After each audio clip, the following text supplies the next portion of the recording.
On the first day the world had ever known, God had a busy week in front of him.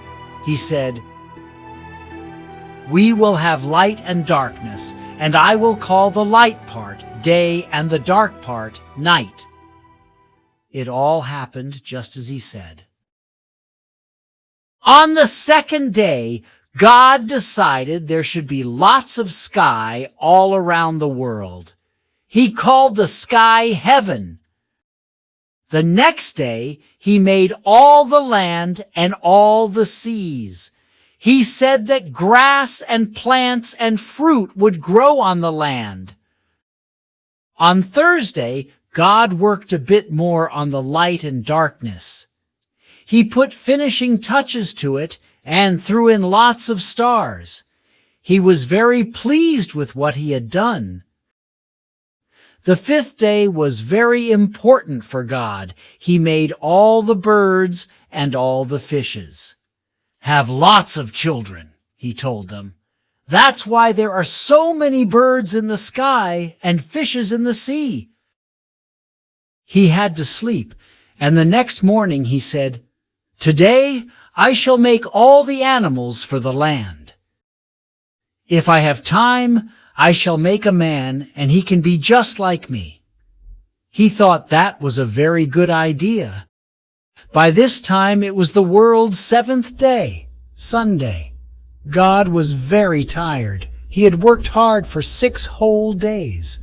"I shall make this my day of rest," he said, "and that's why we're all a bit lazy on Sundays." When God had rested for a while, he got down to making the most beautiful garden. He called it the Garden of Eden. It had wonderful trees and flowers.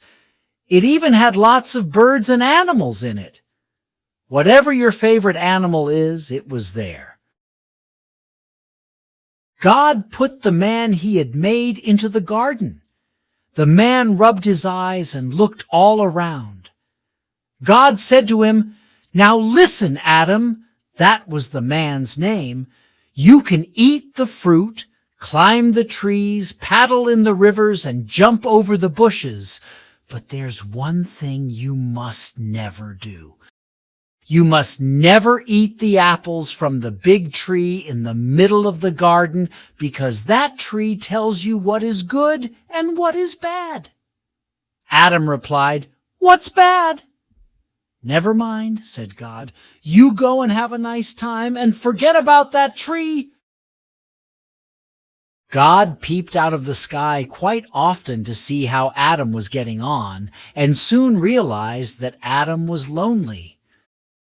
God thought, he hasn't got any friends, no one to talk to. He will become unhappy soon. So one night, when Adam was asleep, God made a woman to be a friend for him. He called her Eve. Adam and Eve got on very well together. They used to play with the animals and eat lots of fruit from all the trees, except for one, the forbidden tree.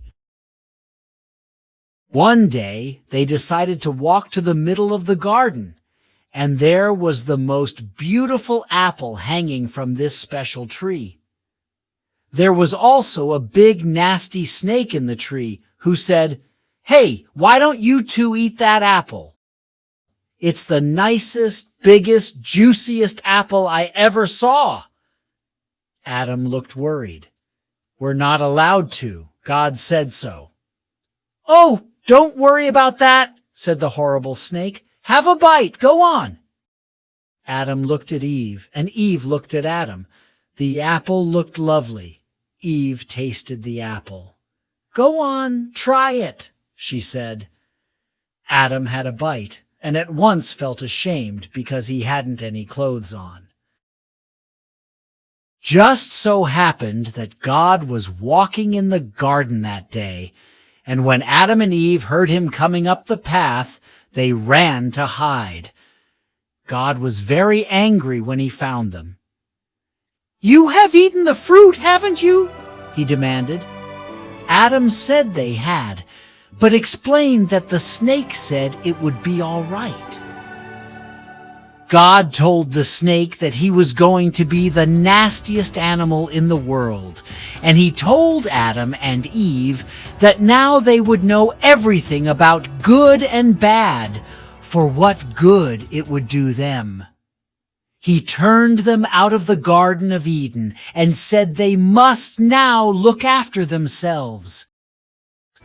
There was a great storm, and God went back to heaven, leaving a flaming sword to make sure nobody touched the tree again.